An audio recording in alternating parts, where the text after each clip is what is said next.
이제 하나님께서 우리에게 주시는 귀한 말씀 함께 보도록 하겠습니다. 누가복음 14장 26절부터 33절까지의 말씀입니다. 물은 내가 오는 자가 자기 부모와 다시 하겠습니다. 물은 내게 오는 자가 자기 부모와 처자와 형제와 자매와 더욱이 자기 목숨까지 미워하지 아니하면 능히 내 제자가 되지 못하고, 누구든지 자기 십자가를 지고 나를 따르지 않는 자도 능히 내 제자가 되지 못하리라. 너희 중에 누가 망대를 세우고자 할진대 자기의 가진 것이 준공하기까지에 족할는지 먼저 앉아 그 비용을 계산하지 아니하겠느냐.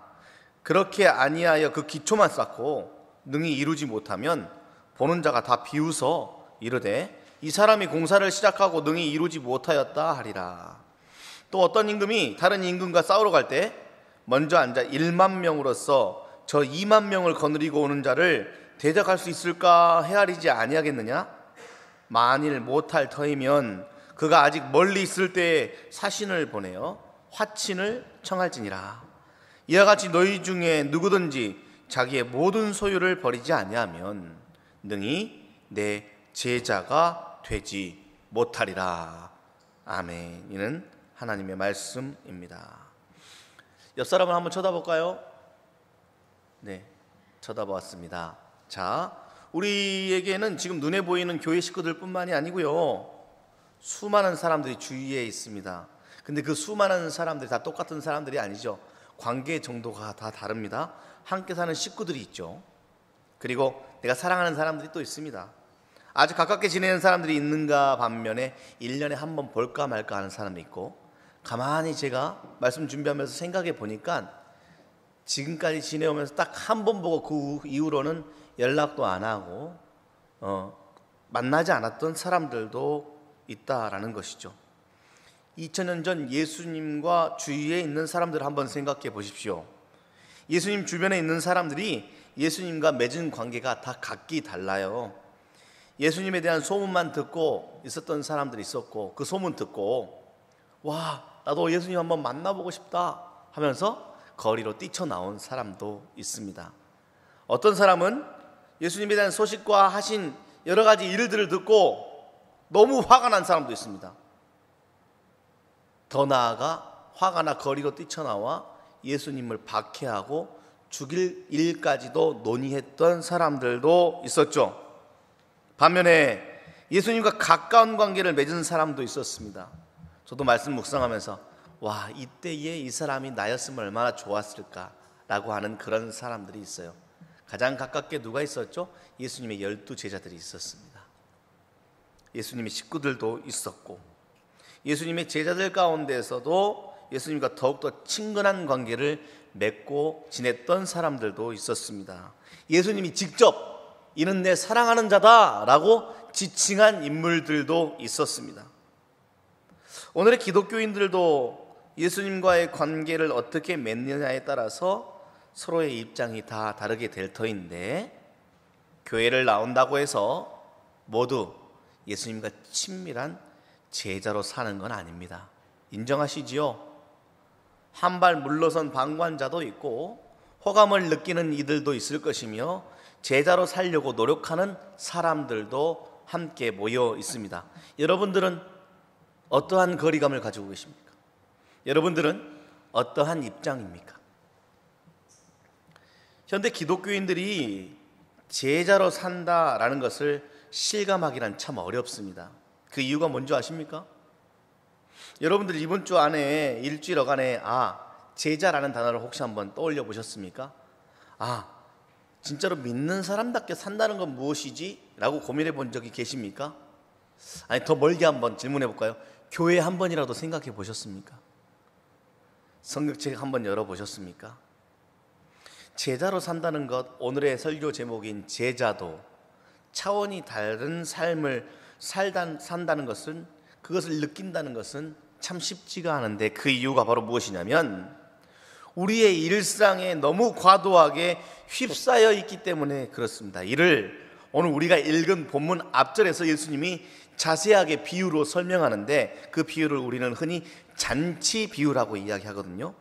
누가복음 14장 15절부터 24절까지 나와 있는 말씀인데, 이 말씀을 구구절절 설명하자니 조금 지루할 것 같아서 이 말씀을 제대로 그냥 깔끔하게 찬양으로 담아놓은 찬양을 한번 제가 불러보려고 합니다. 혹시 아시는 분들은 같이 따라 부르셔도 좋습니다.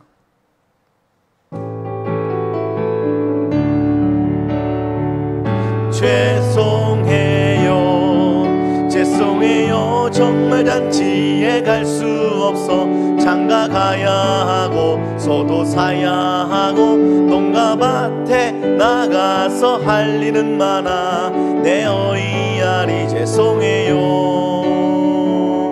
갈 수 없어, 갈 수 없어, 정말 잔치에 갈 수 없어. 장가 들었는데 소도 사왔는데 농가밭에 나가서 할 일도 많아. 내 어이하리 죄송해요. 아시는 분 한번 손 한번 들어보십시오. 네, 아시는 분들 역시 계셔서 다행입니다. 정찬희 목사님은 자기가 도시에 살아서 이 찬양을 모른다라는 이야기를 하셨는데, 도시와 농촌과 아무 상관없는 성경의 말씀입니다. 예수님께서 하나님의 나라 천국을 잔치라고 비유하셨죠. 모든 사람들이 그토록 살고 싶어하는 세상, 차원이 다른 삶, 잔치가 열렸다라고 비유합니다. 그런데 사람들이 그 잔치에 못 오는 이유를 얼마 전에 구입한 밭 때문에 못 옵니다라고 이야기했다라고 하고, 새로 산 소 10마리를 길들이기 위해서 나는 갈 수 없다라고 이야기하고, 결혼권으로 인해서 시간을 낼 수가 없어서 소 사는 이유, 밭 사는 이유, 꿈꾸던 결혼 생활의 완성본인 천국을 올 수 없다라고 이야기하는 얼토당토 않는 이야기로 예수님이 아주 재미있게 비유를 해 주신 것이죠. 왜요? 무엇을 원해서 살지 못하는, 무엇을 원해서 내가 이걸 하고 있는지가 이미 잃어버린 채 그냥 완전히 하는 일에만 매몰되어져 버린 삶을 비유하고 계십니다. 차원이 다른 삶, 구원의 삶, 예수님의 길을 걷고 예수님의 제자가 된다는 것은 밭 사고 소 사고 결혼하는 일들로부터 더 넘어서 그 일들을 통하여 이루고자 하는 참된 잔치 안으로 들어가는 삶을 이야기하는 것입니다. 잔치로서의 삶을 살아가는 길, 그 제자도에 대한 이야기를 이제 예수님께서 잔치 비유에 이어서 우리에게 정확하게 설명해 주고 계시거든요. 누가복음 14장 26절의 말씀을 한번 제가 읽어드릴 테니까 들어보세요. 조금 불편할 정도로 과격한 표현이다라고 이야기하는 사람들도 있습니다. 무릇 내게 오는 자, 제자가 되는 길이죠. 자기 부모와 처자와 형제와 자매와 더욱이 자기 목숨까지 미워하지 아니하면 능히 내 제자가 되지 못할 것이다 라고 예수님이 아주 꼭 집어서 이야기를 하셨습니다. 자, 부모님, 배우자, 형제, 자매는 사람이 가장 가까운 인간관계를 맺는 대상들이죠. 더군다나 이 관계는 내가 선택한 게 아닙니다. 응애하고 태어났는데 우리 부모인 겁니다. 응애하고 태어났는데 여긴 겁니다. 하나님이 나에게 소중하게 붙여주신 내 부모님과 삶의 자리가 선물과 같은 이곳인데 이것을 미워하라고 라는 물음표가 딱 드는 본문 아니겠습니까? 그런데 가만히 생각해 보면 예수님 어떤 분이셨는데요? 예수님 사랑하라고 그토록 말씀하신 분 아닙니까? 누구까지? 원수까지 사랑하라고 하셨으면서 부모를 미워하라고? 무언가 좀 어색하죠? 부모를 공경하라는 일을 예수님 굉장히 중요하게 여기셨거든요. 그 당시에 고르반 전통의 근거에서 부모를 공경하거나 부양하는 일들을 회피했던 바리새인들과 서기관들을 예수님이 얼마나 비판하고 혼내셨는데요. 그래서 예수님은 육적인 부모님을 반드시 공경하고 부양해야 된다라고 이야기하셨던 분이 바로 우리 예수님이신데, 나를 따르려거든, 내 제자가 되려거든 부모, 처자, 형제, 자매, 심지어 자기 목숨까지 미워하라고요? 그렇다면 어떤 일반적인 교회 다니는 사람들은 그저 그런 것이고, 내 특수부대와 같은 제자가 되려면 부모 정도는 버려야 된다는 각오가 있어야 된다는 말일까요? 그렇지 않습니다. 본문에서 미워하다라고 해석된 원어는 헬라어 미세오거든요. 이 미세오의 의미는 무엇이냐면 덜 사랑하다라는 뜻을 가지고 있습니다. 그리고 헬라어로 해석된 사네는 단절이라는 것을 가지고 있습니다. 그러니까 야, 부모님을 덜 사랑해야 돼. 네 형제 자매를 좀 더 덜 사랑해야 될 때가 있어 라는 것은 더 사랑해야 될 무언가가 있나 봅니다. 단절해야 돼, 때로는 딱 끊어내야 돼 라고 이야기하는 것을 들어보면 끊어내면서까지도 반드시 붙들어야 될 무엇이 있나 봅니다. 그것이 바로 예수님이 말하고자 하는 가장 중요한 것, 절대적인 것, 변하지 않는 영원한 하나님을 의미하고 있습니다. 더 쉽게 이야기하자면 우리 부모님이 안 돼, 너 교회 다닐 거면 인연을 끊자 라고 한다면 부모와 단절하고 덜 사랑함을 통하여 믿음을 붙들어야 될 각오가 때로는 필요하다. 자기 정말 교회 계속 다닐 거면 나 자기랑 헤어질 거야 라고 말하면 덜 사랑하고 단절해야 할 각오와 결심으로 반드시 더 중요하고 절대적인 것이 있다라고 예수님이 가르쳐 주는 것이죠. 우리는 이러한 애매모호한 양다리 사이에 늘 살아가고 있습니다. 물에 술 탄 듯 술에 물 탄 듯, 검은색인 듯 흰색인 듯 흰색인 듯 검은색인 듯 회색지대에 살고 있는 것이 우리들의 삶이죠. 그것 가운데 예수님은 제자가 되려면, 차원이 다른 삶을 살려면 정확하게 흰색을 선택해, 이것을 저는 지금부터 절대적인 것이라고 표현할 것이고, 은근 흰색의 요 정도는 괜찮지, 눈 가리고 아응하는 회색지대를 상대적인 것이라고 한번 표현해 보도록 하겠습니다.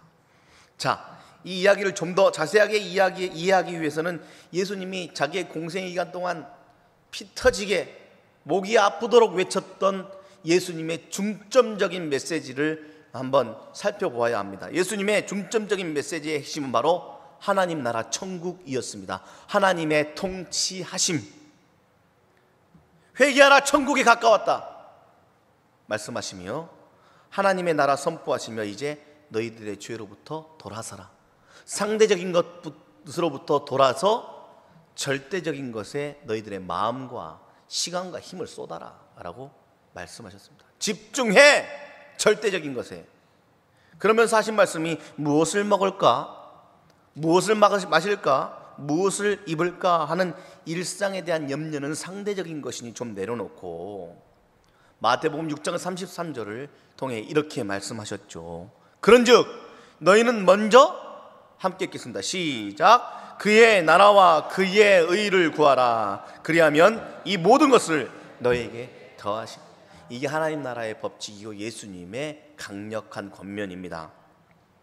먹을까 마실까 입을까 하는 상대적인 것을 내가 절대적인 것으로 인지해버리면, 상대적인 것을 절대화해버리는 삶은 결국 파괴되게 된다. 죄에 물들 수밖에 없다. 우왕좌왕하다가 그저 그렇게 살다가 그저 그렇게 가는 것이다 라고 예수님이 말씀하시며 이제 절대적인 나의 삶을 본받는 제자가 되렴. 그러기 위해서는 이래야 된다를 설명하고 계시는 것이지요. 하나님 나라가 왜 절대적인 것인지 이 시간에 다 설명할 수 없지만 성경을 딱 펼쳐보면 절대적인 하나님의 나라, 천국, 하나님의 통치심에 대한 이야기로 가득 차 있습니다. 유한한 것, 썩어 없어지는 것, 있다가도 말 것, 없어도 살 수 있는 것, 반대로 딱 분리하여 무한하고 영원한 것, 창조주 하나님의 능력과 실수 없으시고 전능하신 하나님에 대한 이야기가 가득 차 있으니 여러분들 오늘 그리고 이번 한 주간은 절대적인 기준을 알아차릴 수 있는 지혜와 거기에 집중할 수 있는 예수님의 멋진 제자로서의 삶을 살아내시기를 바랍니다. 사람의 경우로 한번 생각해 볼까요? 어떤 이들은 대한민국에서 태어났습니다. 제가 가끔 이 묵상을 할 때면 이런 생각이 들어요. 하나님, 나를 이 땅에 보내실 때 자칫 잘못하여 휴전선 너머에 북한에 한 1km 정도 떨어져서 내가 북한에 태어났으면 내 삶은 어땠을까? 어떤 사람은 이렇게 대한민국에 태어났고 어떤 사람은 북한에 태어나서 전혀 다른 삶을 살고 있죠. 어떤 사람은 태국에서 태어났습니다. 어떤 사람은 아프리카에서 태어났고 어떤 사람은 유럽 각지에서 태어났습니다. 그들이 각자 그 나라에서 그 나라를 선택해서 저 여기요 하나님, 하나님과 딜해서 하나님이 보내주신 것이 아니라 하나님이 실수 없이 딱 그곳에 그때에 그 사람들과 함께 할 수 있도록 하나님이 보내셨지요. 그런데 여러분 그거 아세요? 어떻게 해서 내가 여기 왔지? 어떻게 해서 내가 지금 여기 살고 있지? 여러분들 그 비밀을 알고 계십니까? 이건 다 비밀로 다 갖춰져 있는 거예요. 그 누구도 그것을 알 수 있는 사람은 이 세상에 단 한 명도 없습니다. 자기의 삶을 어렴풋이 그려볼 수 있죠. 그렇게 될 거라고 예상하지만 그 예상은 다 빗나갑니다. 제가 파주에 살게 될지 아무도 몰랐습니다. 파주라고 하면 온통 군부대로만 가득 찬 도시, 조금만 넘어가면 북한이 있는 곳으로만 알고 있었지요. 근데 제가 지금 파주에 몇 년째 살고 있습니까? 다 우리들의 삶은 비밀 안에 갇혀져 있고 그 비밀의 정점, 비밀을 다 알고 계시고 계획하시고 가장 선한 것으로 우리에게 제공하시는 비밀의 주인공은 바로 절대자이신 하나님이십니다. 내가 다 알 수 있을 것 같고 변한, 무쌍한, 썩어 없어질 상대적인 것이 아니라 그 비밀을 손에 쥐고 계신 하나님께 집중한 그 절대적인 것을 붙들고 살아가고 그 길을 걷는 자, 그게 바로 예수님의 제자된 삶입니다. 자, 이것을 알려주기 위해서 이렇게 이야기하시죠. 절대적인 비밀인 하나님을 믿는다는 것, 그래서 상대적인 것에 매몰되지 않는다는 것은 도대체 무슨 의미일까? 그것을 알려주기 위해서 하나님께서 야, 가족을 미워해야 된다니까, 네 자신, 네 목숨까지도 미워해야지 내 제자가 될 수 있다니까 라고 강렬하게 표현하신 것인데 이 설명을 듣고 제자로서 사는 게 너무 어렵다고 그냥 이렇게 이야기할 수 있어요. 아니 그냥 교회 생활에 충실하면 되는 거 아닙니까? 목사님, 사실 저 착하게 살아요. 저 버릇있어 살 수 있는 사람입니다. 저 지금까지 살아오면서 남한테 폐함을 안 끼친 사람입니다 라고 이야기하는 사람이 있어요. 가만히 생각해 보면 성경 속에 그런 사람 많아요. 바리새인들, 율법자들이 다 그런 사람들이었어요. 법 없이도 살 수 있는 사람이었어요. 법을 수호하는 사람들이었어요. 하나님의 명령이라고 그걸 목숨처럼 지키는 사람들이었다니까요. 그런데 이 사람들이 예수님의 제자가 될 수 없었고 예수님의 제자가 되지 않았습니다. 예수님의 제자로 산다는 것은 어려워요. 그래서 성경은 다음과 같이 이야기하죠. 본문 누가복음 27절입니다. 누구든지 자기 십자가를 지고 나를 따르지 않는 자, 그 사람도 내 제자가 되지 못한다. 십자가를 져야 될 만큼 예수님의 제자가 되는 데는 힘이 들어가요. 감당하고 감수해야 될 일이 있다라는 것입니다. 그러면서 그 일에 대한 설명을 하기 위해서 두 가지를 이야기했거든요. 한 가지가 망대를 건축하는 일이고 그 다음 것이 전쟁에 대한 이야기입니다. 그림 한번 보여주시겠습니까? 왼쪽에 있는 게 망대입니다. 성경 가운데 나와 있는 망대. 성경에 예수님이 이렇게 얘기하시죠. 야, 망대를 건축할 사람이 있어. 망대를 건축한 사람 당연히 무엇을 생각하겠니? 망대를 건축하는데 드는 비용을 생각하겠지. 근데 망대를 건축하는 사람이 건축할 비용 전혀 생각하지 아니하고 그냥 망대를 그냥 짓고 싶다고 짓기 시작했다고 생각해봐. 짓다가 돈이 다 떨어졌네. 그러다 보니 중간에 공사를 멈췄어. 사람들이 비웃어라고 예수님이 이야기했습니다. 두 번째로 전쟁에 대한 이야기를 했거든요. 야, 전쟁을 한번 생각해봐. 한 임금이 다른 나라 임금과 싸우기 시작했어. 이 임금의 군사는 10,000명이야. 저쪽 나라 임금은 20,000명이야. 근데 저쪽 나라를 싸워서 이기고 싶고 저쪽 나라를 먹고 싶어. 그래가지고 가자 하고 갔는데 저쪽 나라가 20,000명인지도 모르고 전쟁 시작했다가 모두 몰살당하는 임금이 세상에 어디 있겠냐. 전쟁하기 전엔 다 그렇게 하지. 저쪽 나라가 몇 명인가, 상황은 어떤가, 어떤 사람이 있는가. 그래서 내 나라 사람들은 10,000명밖에 없는데 저 나라 사람 20,000명이면 내가 질 것 같으니 사신을 보내 화친하는 것이 마땅한 일 아니겠니? 라고 이야기하며 예수님의 제자가 되기 위해서는 비용을 미리 계산하고 또 전쟁을 치르기 전에 상대를 살피듯 자기 십자가를 지고 살아가야 될 각자에게 맡겨진 삶 가운데 부어지고 감당해야 될, 쉽게 이야기하면 상대적인 것이 절대화 시켜지는 세상을 뚫고 지나갈 수 있는 일들을 능히 감당해야 돼라고 이야기하고 있는 것입니다. 그 정점으로 예수님이 이제 결정타를 날리는데 그게 바로 오늘 본문 33절의 말씀입니다. 이거는 결정타기 때문에 여러분들 그 결정타를 맞아야 오늘 하나님 앞에 항복하니까 함께 한 목소리로 읽겠습니다. 시작. 이와 같이 너희 중에 누구든지 자기의 모든 소유를 버리지 아니하면 능히 내 제자가 되지 못하리라. 자, 드디어 나왔습니다. 이 시대에 우리를 가장 불편하게 만드는 돈. 부모를 공경 미워해라 라고 하면 아니 어떻게 부모를 미워합니까? 라고 특히 딱 외칠 때 왠지 있어 보이잖아요. 이해가 되는데 네 소유를 버려라 하면 어떻게 소유를 버리나요? 라고 해도 좀 찝찝하잖아요. 돈은 왠지 버려야 될 것 같은 느낌이 들기 때문에 그렇습니다. 소유하면 생각나는 한 인물이 있죠. 바로 부자 청년 아니겠습니까? 예수님 어떻게 하면 천국 갈 수 있나요? 라고 물어봤는데 예수님이 네 재산 다 팔아서 나누어주고 나를 따르면 돼. 그게 내 제자가 될 수 있는 길이야 라고 말했더니 궁금해서 왔던 청년이 근심하여 돌아갔더라. 여러분들은 오늘 궁금해서 찾아와 예배한 후에 밝게 웃으면서 나가시는 여러분들 되시기를 바랍니다. 자, 소유를 버리라는 말이 우리 이 시대에 가장 어려운 일이에요. 근데 소유를 버리라는 말이 그냥 갑자기 그냥 이거 다 버려? 집 팔아야 됩니까? 집 없는 사람에게 죄송합니다. 차 팔아야 됩니까? 차 없는 분께 죄송합니다. 근데 옷이라도 다 그냥 벗어 던져야 되는 겁니까? 그 말씀을 하신 것이 아니죠. 가족을 실제로 미워하라는 게 아니라 소유 자체를 부정하라는 게 아니라 절대적인 세계 앞에서 소유를 상대적인 차원으로 떨어뜨려라. 절대적인 것 앞에서는 제발 상대적인 것을 들이밀지 말아라. 그러면서 자꾸 상대적인 것을 절대적인 것이라고 우기지 말아라 라고 이야기하고 있는 것입니다. 소유로부터 완전히 자유롭게 사는 사람들이 많지 않습니다. 소유가 필요하기 때문인데 그 긴장관계를 물 타듯 타기 때문에 그게 죄가 되는 것입니다. 요즘 현대 시대를 이야기하는 책들을 보면서 요즘 젊은 세대에 대한 이야기들이 가장 인상이 깊어요. 저도 지금 청년들을 섬기고 사랑하며 함께 지내고 있지 않습니까? 오늘 청년들이 회식을 갑니다. 엄청 기대합니다. 어쨌든 청년들을 보면서 제가 느끼는 게 있어요. 우리 때보다 훨씬 더 자기관리가 철저해요. 와, 이 친구들 괜찮은데?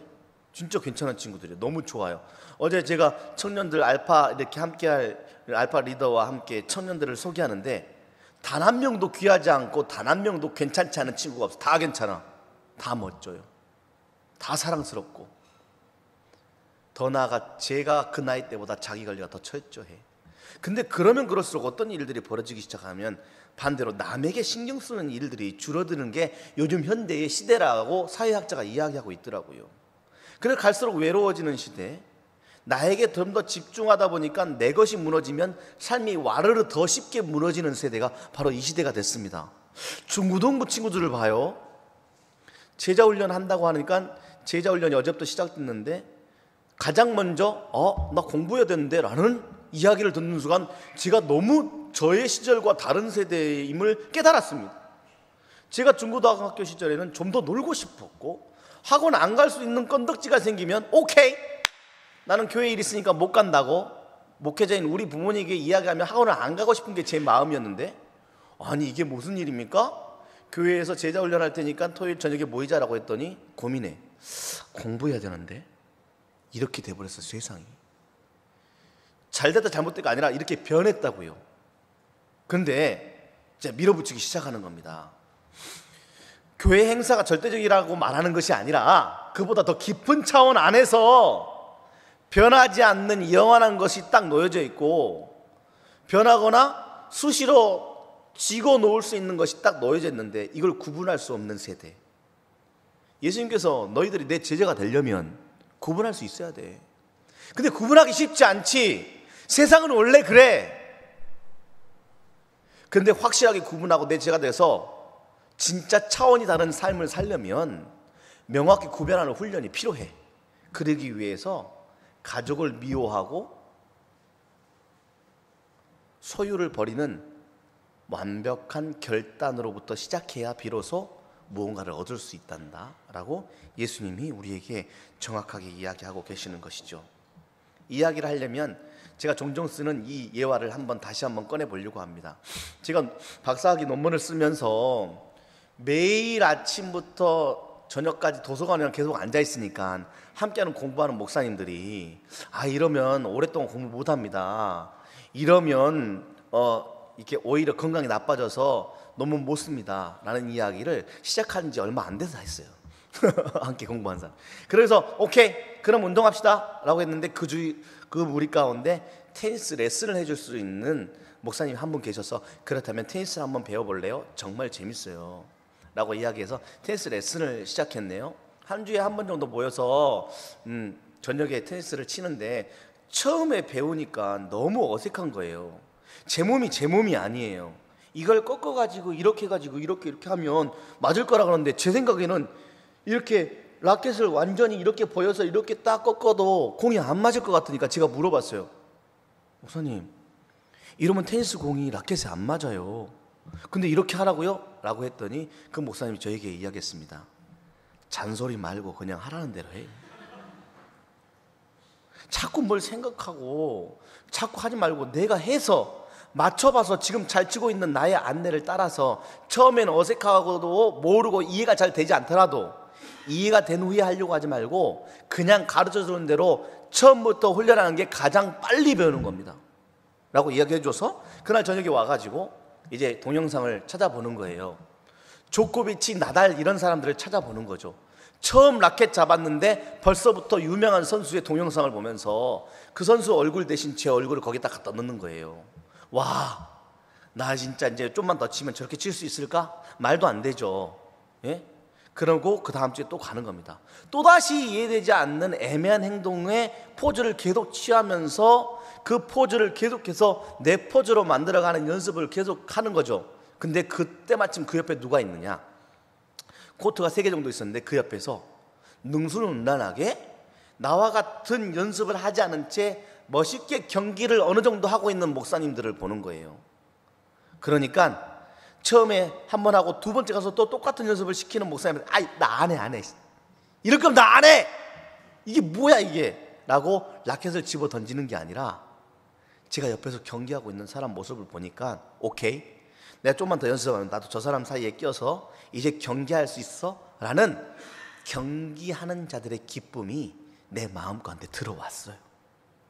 그러니까 어떻게 되는 거냐면 그 경기할 것에 대한 기쁨이나 혹은 내가 거기서 그 경기에 승리하여 나를 가르쳐 주거나 지금 나의 모습을 비웃거나 마치 초등학생 취급하는 사람의 비웃음을 깔아뭉개는 어떠한 한 시점을 내 머릿속에 그려보며 더 열심히 연습해 내가 반드시 경기하여 이겨내겠노라는 기쁨을 내가 미리 선취하니까 지금 어색하고 이해 안 되는 이 일들을 능히 감당해내더라라는 것이죠.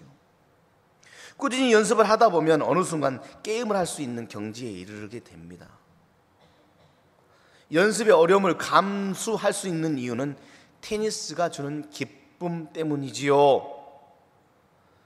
상대적인 일들 가운데 일상에 매몰돼서 절대적인 것을 바라보지 못하는 가장 큰 이유는 절대적인 것으로부터 오는 기쁨을 맛본 적이 없기 때문에 그렇고, 절대적인 것으로부터 오는 기쁨에 대해서 1도 모르기 때문에 그렇습니다.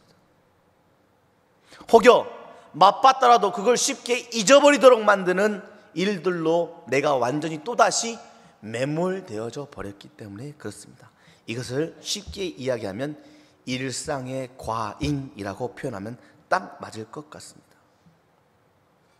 여러분, 세상의 절대적 비밀인 하나님의 생명에 참여하는 것, 자꾸 그것을 맛보는 일들 가운데 우리를 이끄시는 하나님의 이끄심에 이거 아닌 것 같은데,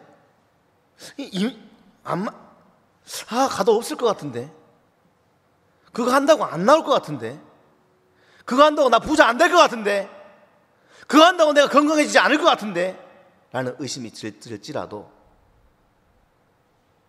그냥 해보세요. 예수님께서는 절대적인 비밀을 쥐고 계신 주님께서는 야, 다 몰라도 지금 따라오면 된다니까. 가족, 네 목숨도 때로는 상대적으로 떨어뜨려야 될 때가 있는 거야. 네가 가지고 있는 너의 모든 소유가 때로는 상대적으로 와르르 무너질 때가 있는 거야. 근데 희한하게도 그때 절대적인 것이 확 드러난다. 그래서 회심한 성경 속 인물을 보면 특별한 계기들이 있었던 사람들이 많습니다. 예수 잡아 죽이겠다고 쫓아나서던 열성당원 사울이 다메섹에서 특별한 사건을 만나 바울이 되는 은혜를 덧입었고, 수많은 사람들이 예수 만나 회심하게 되는 일들을 보았고, 또 어떤 이들은 신압으로 가랑비에 어쩌듯 그 하나님의 생명을 경험하는 일들을 경험하며 살아가고 있는 것이 이 시대의 교회 공동체입니다. 그런데 없다라고 말하는 것은 큰 오해이며 착각입니다. 있습니다. 절대적인 하나님의 비밀이 반드시 있고, 그 비밀은 시간이 지날수록 우리들의 삶 가운데 이루어지게 될 것입니다. 없어야 없어. 그냥 그러니까 열심히 돈 벌어. 그게 답이야 라고 말하는 일상의 과잉, 매몰된 삶으로부터 빠져나와 해방을 얻는 자유가 있길 바라는 예수님의 음성을 들으십시오.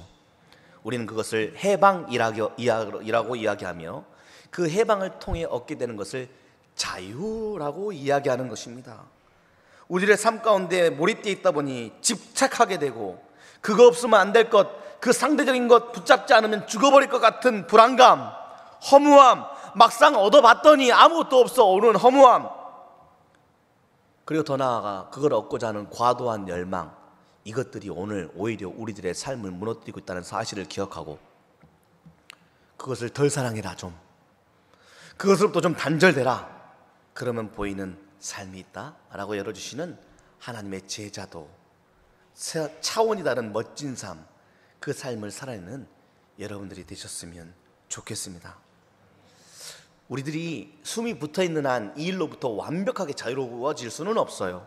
그러나 예수님의 운명과 예수님의 삶, 예수님의 그 길을 더욱더 가까이 가려고 노력하고, 아닌데 라고 하는 일들을 계속 반복하면서 연습하다 보면 놀랍게도 상대적인 일들이 명확하게 구별되어지는, 소소한 일들이 소소함을 알아 중요한 일에 집중하고 절대적인 일들에 나의 힘이 좀 더 쏟아지고 관심이 좀 더 많아지며 행복한 일들로 가득 채워지는 선순환, 그러한 일들을 여러분들은 믿음 생활을 통해 경험하게 될 것입니다. 사랑하는 여러분, 오늘부터 알파 시작하거든요. 미라클 썸머 은혜 가운데 잘 마쳤잖아요. 수많은 사람들이 헌신했어요. 도우미가 40명이에요. 게스트가 32명입니다. 72명이, 우리가 지금 작년으로 치자면 한 110명에서 120명 정도 되는데 120명 안에서 72명이 알파로 시작을 하고 있어요. 처음 시작하는 이 귀한 일들. 일상에 매몰된 사람의 입장에서 보면 다 헛짓거립니다. 그거 한다고 돈이 나옵니까? 떡이 나옵니까? 도우미들 알파를 7, 8번 해본 사람도 있고 수없이 10년 넘게 알파한 사람도 있어요. 근데 그 일을 또 하고 있어요. 또다시 테니스공을 맞춰보겠다고 포핸드를 휘두르고 있죠. 바보 같은 일입니까? 그 시간에 잘 수 있죠. 그 시간에 좀 더 다른 사람들 만날 수 있죠. 그 시간에 좀 더 공부할 수 있죠. 그럼에도 불구하고 그 일을 향하여 뛰어드는 이유는 무엇입니까? 그 일에 함께 하자고 강력하게 권면하는 이유는 도대체 뭡니까? 갇혀져 있던 비밀이 살짝 열린 거 본 사람들. 내가 너를 위해, 게스트들은 회비를 내지 않지만 도우미들은 회비를 냅니다. 시간 내에 헌신하는 사람들이 도리어 회비를 냅니다. 자기의 회비를 내고 시간과 일주일 내내 준비하고, 어제도 토요일 아침부터 저녁까지 도우미들은 벌써 3주간 교육받고 준비하는 그 일들 가운데 열리게 될 비밀의 해답들이 있음을 아는 자들, 그 기쁨을 먼저 맛본 자들, 먼저 경계하며 즐거움을 누렸던 기쁨, 자유를 누린 자들의 독특하게 구별된 차원이 다른 삶을 이야기하는 것입니다. 이게 바로 제자의 삶입니다. 여러분들의 삶 어떻습니까? 제자라는 말이 삶에 의미 있게 다가옵니까? 오늘부터 좀 더 의미 있게 다가왔으면 좋겠습니다. 일상에 매몰되어 살면서 절대적인 차원이 무엇인지를 전혀 고민해보지 않았던 여러분들의 삶에 물음표 하나가 찍히길 간절히 바랍니다. 그 물음표가 이번 주 한 주 안에 조금은 느낌표로 바꿔가는 은혜가 있길 바랍니다. 무엇이 상대적인 것이고 무엇이 절대적인 것이지? 예수님이 이것만큼은 붙들어야 된다고 말했던 것이 무엇인지가 조금씩 구별되어지는 한 주가 되길 간절히 바랍니다. 그것을 안내하는 것이 바로 교회이고 그것의 정점이 바로 예배입니다. 자녀들이 있어요. 아빠 왜 교회 나가야 돼? 나 하나님이 안 믿어진다니까 라고 이야기해도 멱살을 잡아서라도 끌어다녀야 됩니다. 미안해요. 신앙은 권면이 아니라 생명이에요.